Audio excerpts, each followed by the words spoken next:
Hello, friends. This is Dave Hurwitz, executive editor at ClassicsToday.com, here with random reviews from the Overflow Room. And today, we are now into Monteverdi. Now, he will be the subject of a few videos, I think. A small handful, maybe 4 or so. See, the thing about Monteverdi is that he's been getting boxed lately.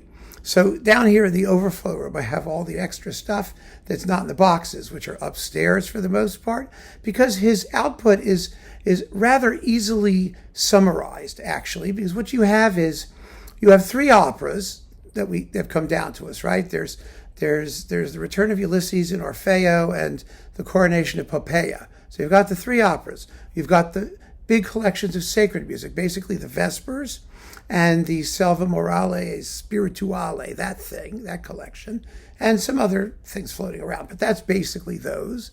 And then you've got the 8 books of Madrigals, or 9, or however many of those there are. So that's Monteverdi.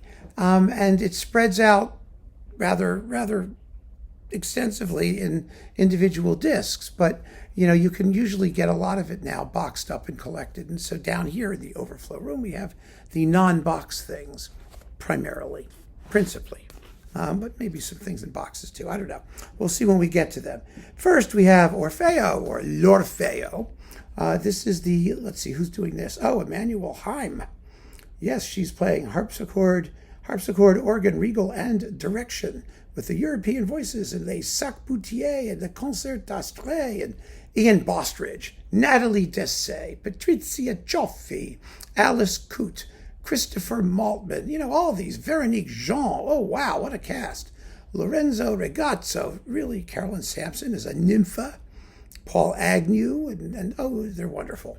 It's really a really strong cast, fine performance. It really is. I have to listen to this again. I haven't heard it in a while. Wow. Orfeo is just brilliant. It's a wonderful was the first time I saw it was the PBS broadcast of the Zurich Opera House production with Harnoncourt. Was it Philippe Huttenlocher was Orfeo? He was a baritone Orfeo. And I just was dazzled by the piece. It's just the fact that it was that old, from like 1607, but sounded just so approachable. It's just so enjoyable, full of great music.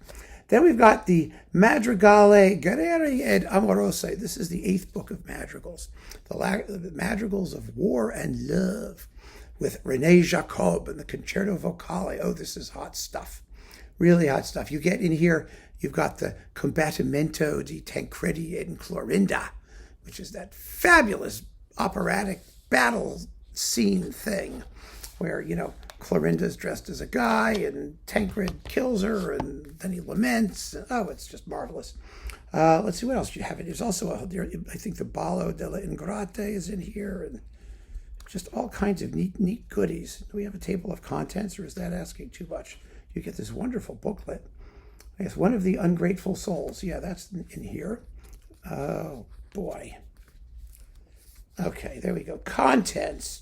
Track numbers of the CDs. Here it is. You've got Canti Guerrieri, the war ones, and the Canti Amoroso, and the Ballo della Ingrate, and the Lamento della Ninfa. That's in here. All kinds of fun stuff. It's really amazing what madrigals became in Monteverdi's hands, because this is all mostly secunda pratica. That is continuo parts, accompaniment, instrumental, orchestral music with solo vocal lines on top. It's no longer the Renaissance contrapuntal, thing that originally madrigals were. And so, yeah, it's on Harmonia Mundi. It's wonderful, absolutely wonderful.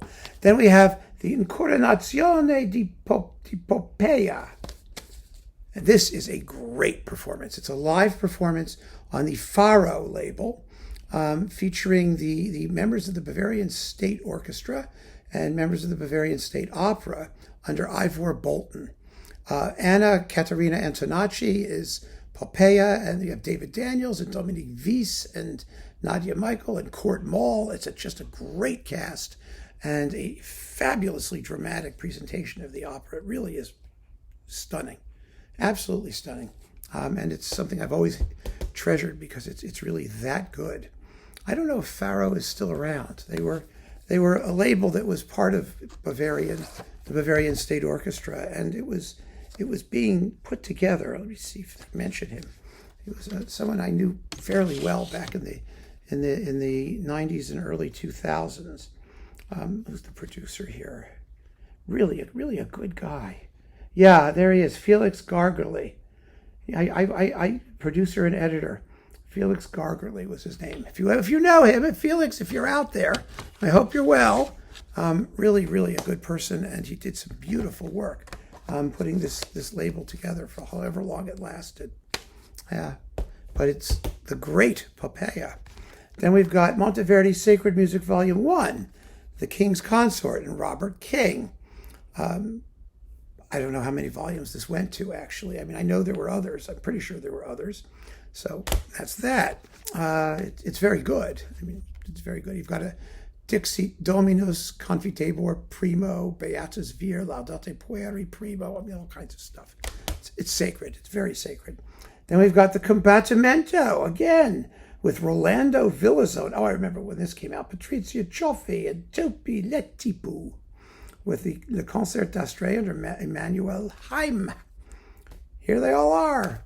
This was kind of like, people were sort of alarmed at this because, Rolando Villazone had some vocal issues and was kind of nutty in this repertoire, but I thought it was exciting as hell. I really did, but others took issue with the kind of voice that was doing it. It's fun.